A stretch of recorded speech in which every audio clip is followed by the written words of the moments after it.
All right. So good. Right.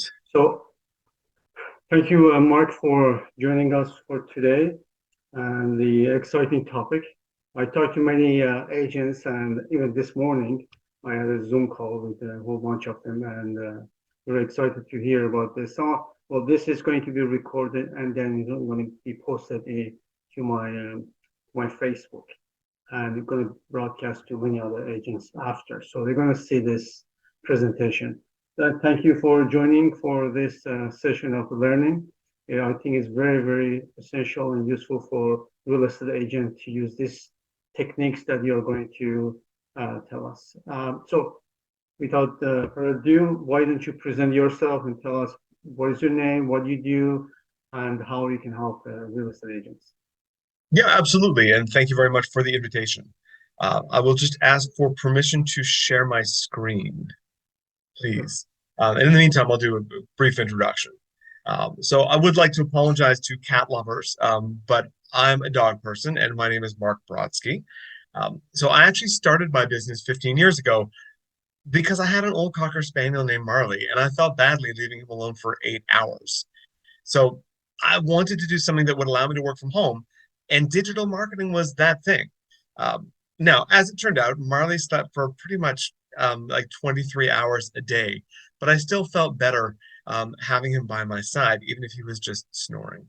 So he has been gone for a decade, but over the past 10 years, I've actually fostered dogs before they went to their forever home, as well as dog sat for friends. And actually, over the holidays, I adopted my own dog, an 11-year-old Cocker Spaniel named Buster. But down to business. So the first year was actually a struggle. I knew how to create an email newsletter, but I didn't know how to run a business. And the thing that really saved me was a 10-week course from the province that taught entrepreneurs everything we needed to know about running a business, from bookkeeping to networking, public speaking, business plans. And that was really what got me going. And I think over the past 15 years, it's really given me insight into all the hats we wear. Um, so I've grown the team to 4 people, and I think to me one of the best things I figured out was what I do best, what I enjoy doing, and what makes sense to outsource. So I do understand what you're facing. Now, I like to say that you're realtors by trade, but marketers by necessity. Um, so I want to talk a little bit about email and figure out if it's something that you really want to do. Our clients are top producers in real estate, becoming specialists in different markets. And it's our job to keep them top of mind with their client base with minimal effort on their part. And actually, we've refined our process over the last 15 years to the point where I had a client sign off on a newsletter from a swim up bar in Mexico. Um, but thank you for listening, and let's get into why you're here today. Sorry, Ashton, if you could just allow me to share my screen, please. I've got some slides. So how can we do that? You have to help me here. Should be under share screen, and I think allow multiple people to share. Mhm. I'm certainly happy to do it without the No, no, slides, but I think you got it. there we go. Thank you. All right. So we're going to get into it, but first, there's a picture of Marley.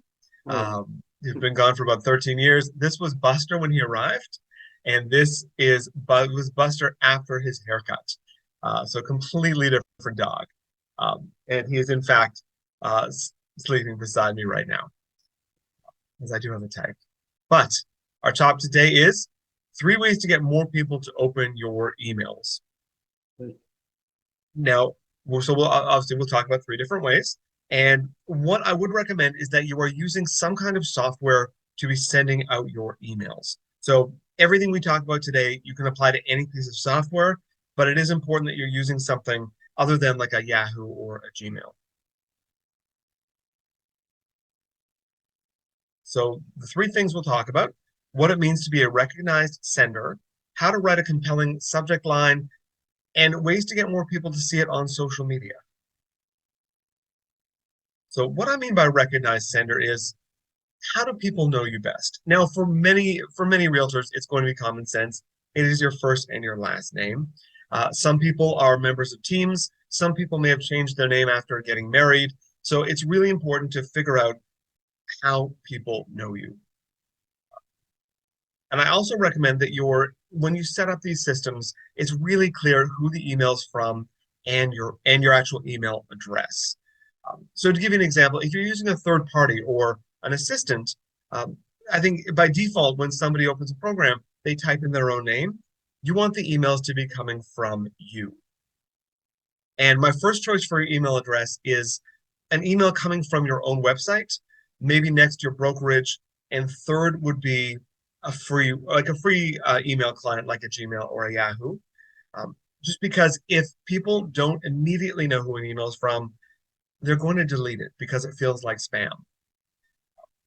As well, for anybody who might be on a team, I think it's important to have your name in the email as well.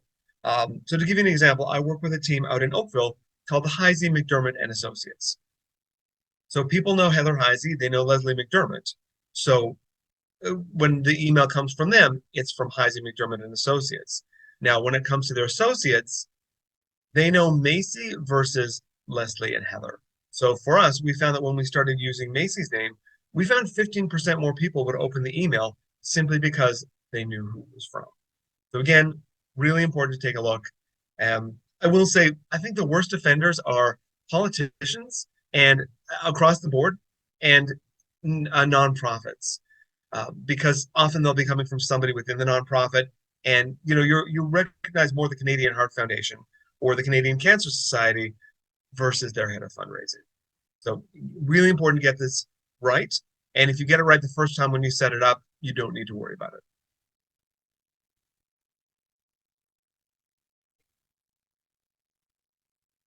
Number two is subject lines. Now, these are important because up to a third of people will open an email based on a subject line alone, which means you really have to pay attention to it. So what I like to do is after I've chosen the content, I look at the pieces of content and I think what what article will appeal to the broadest number of people, and that is what I lead with. And I will tell you, more often than not, it is going to be food related. And I can appreciate that real estate agents are highly trained professionals dealing with like $1 million transactions, but more people are going to open your email to find out about Toronto's best pasta than they will to find out about the average price of a townhouse.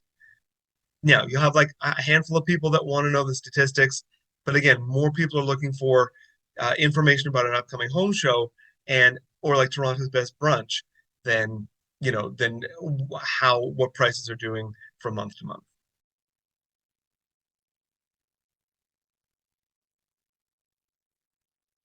It's important that your subject line be short. I would say maximum 40 characters.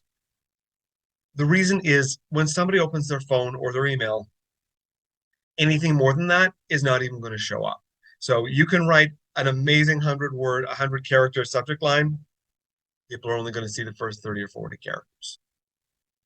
Again, I would say maximum 10 words, because even if people see all 10 words, chances are they're not going to read them. You have to grab them in the first 3 to 4 words. As well, you want to control what is called the pre-header text.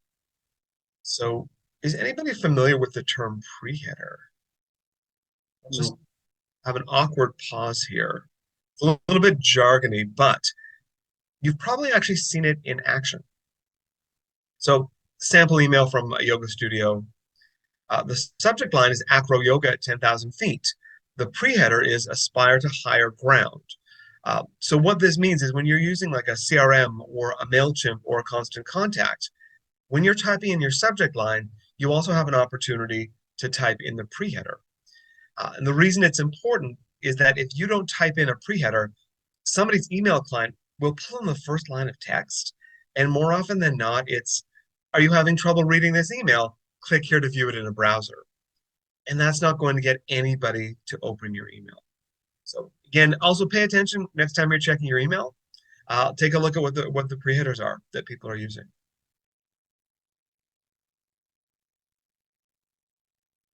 I'm going to give a couple of examples of some bad subject lines. And I'm not naming names, but they are real subject lines. February newsletter. Now, we know what month it is. And the term newsletter indicates to me that it's going to be something a little bit longer.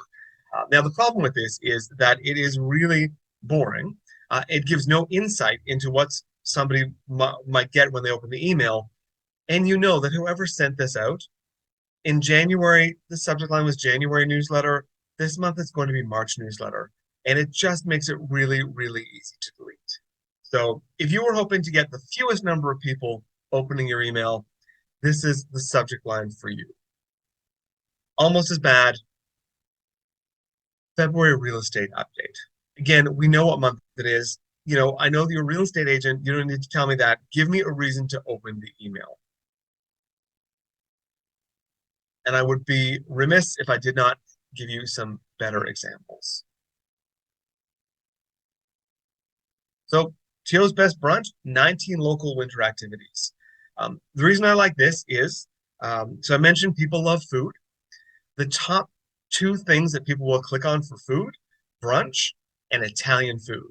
I found this across the board that if you can get to like Toronto's best pizza, Toronto's best pasta, or certainly wherever you're working, that will get people to open your email. And the reason that these sites, a site like a BlogTO or a Foodism, feature these so frequently is because that's what people are interested in. Again, we've got what $1 million buys across Canada and 10 backslash trends. So again, real estate related, but people really enjoy these kinds of articles because we're always curious, right? There's a big difference between what $1 million will buy in St. John's versus Toronto versus Calgary versus Vancouver. And again, they tend to be really short, just sort of pictures and descriptions. And best options for Winterlicious. So we got food in there and some 2023 market predictions. So a little bit more interesting than market news. And we all know it's impossible to accurately predict what's going to happen in the market. Because I know if I asked you at this time last year what you predicted for 2022, I feel like not many people would have suggested 8 consecutive interest rate increases by the Bank of Canada. So again, people like predictions.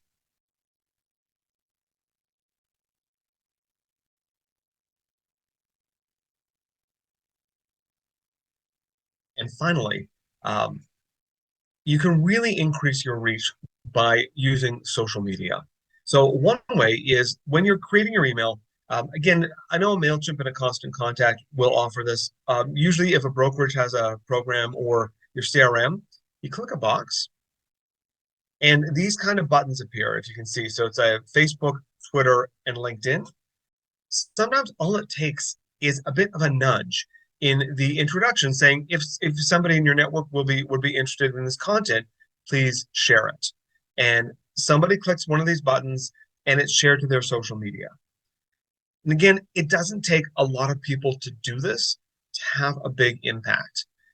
The average adult on Facebook has about 250 friends. If you could get one person to do this every month, you've increased your reach potentially by about 3,000 people. And all it takes is the tick of a box and a little bit of a nudge in the introduction.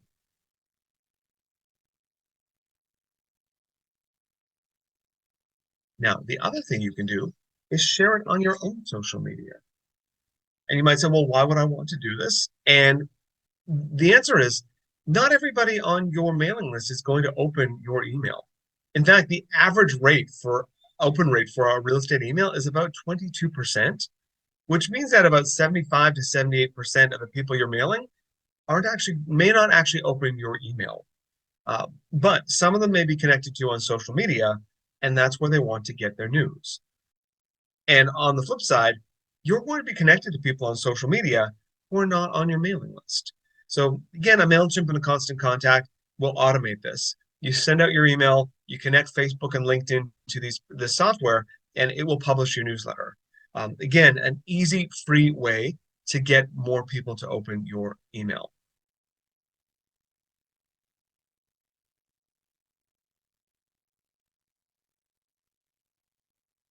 Great. So I don't know, Ashley, you told me I had about 20 minutes, and I'm happy to answer questions. But I actually have a question for people on the call. The National Association of Realtors did a survey to find out how many buyers remembered their agent's name after a year. Does anybody want to guess how many people actually remembered? Can I throw a number? Let's say maybe 5%. Okay, that is a little bit low. Does anybody want to take another guess?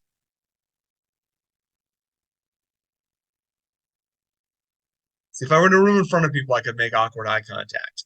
So I will tell you, 30%. 30% of buyers were able to remember their agent's name after a year, which means that 70% forgot it.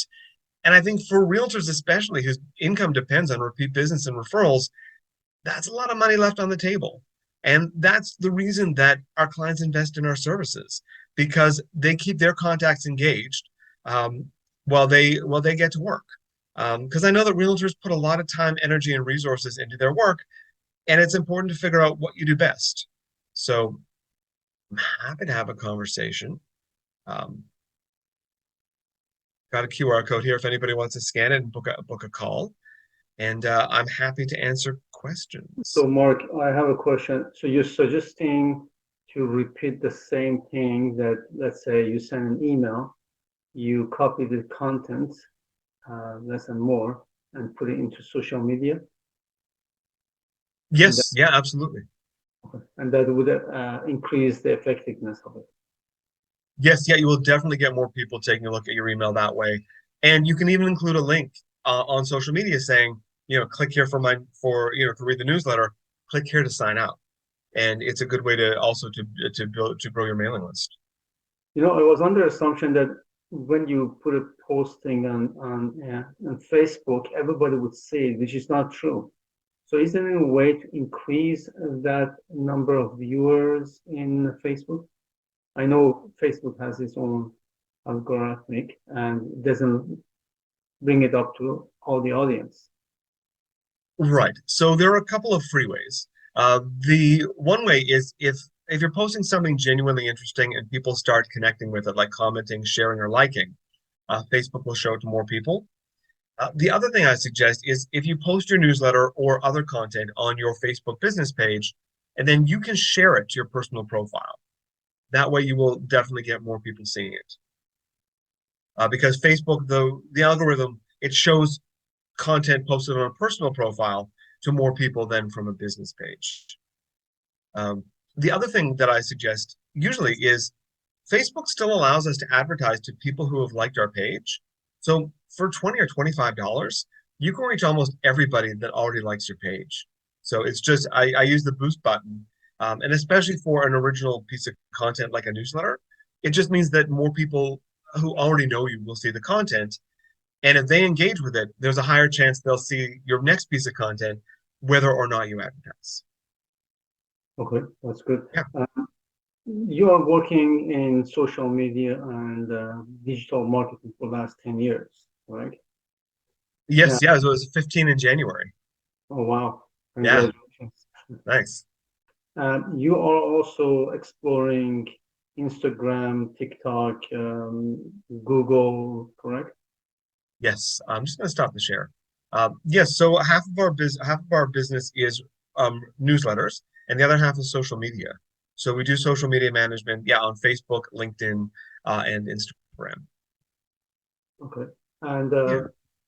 another question I have here is tell us about your services in a little bit more in details, your phone number, how people can reach out to you. Yeah, absolutely. Um, so for our monthly newsletter service, I think the value we offer is that each newsletter for each client is different. So we do a client profile, and the content is unique to them. So we choose the content, we write the introduction, we do the layout. All our clients do is send us their listings and approve the proof. We send it to their database, and then we follow up with a report, letting them know how many people opened the email and what links they clicked on.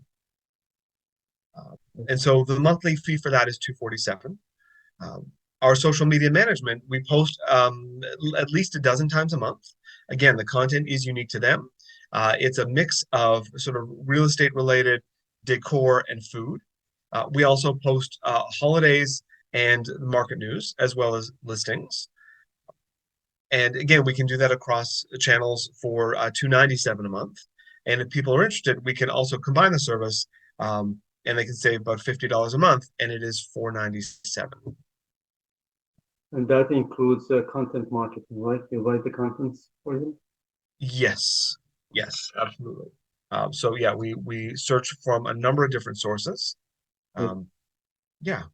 And some of the people I'm talking to, they said, well, it's not effective. If it's effective, I know it has to do with duration. You cannot just go in there, post something, and expect something to come back. So, what is the expectation that you can see that becomes more effective? Like, you cannot be there for a week, a month. How long do you suggest an ad or post continue being there? Yes, no, that's a good question. I think, especially with social media, it's really hard to draw a line from A to B, from like a post to a transaction or a conversation.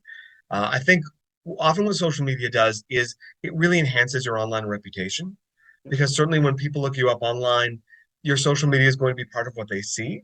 And to see that you're posting great content and interacting with people really goes a long way to building that reputation of somebody who is engaged.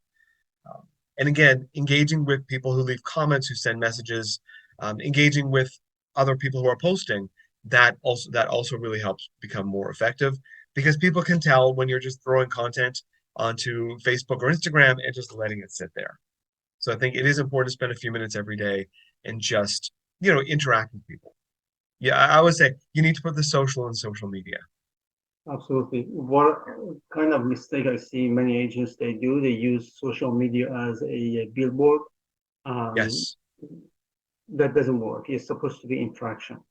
So that's where you see the effectiveness of social media. It's social media is not a billboard for advertising. So that's a mistake I see all the time done by the agents. Yes, absolutely. If the only thing that people are posting are their listings, people are going to tune out. And the more often they scroll past a post, the lower the chances that that people are going to see their posts.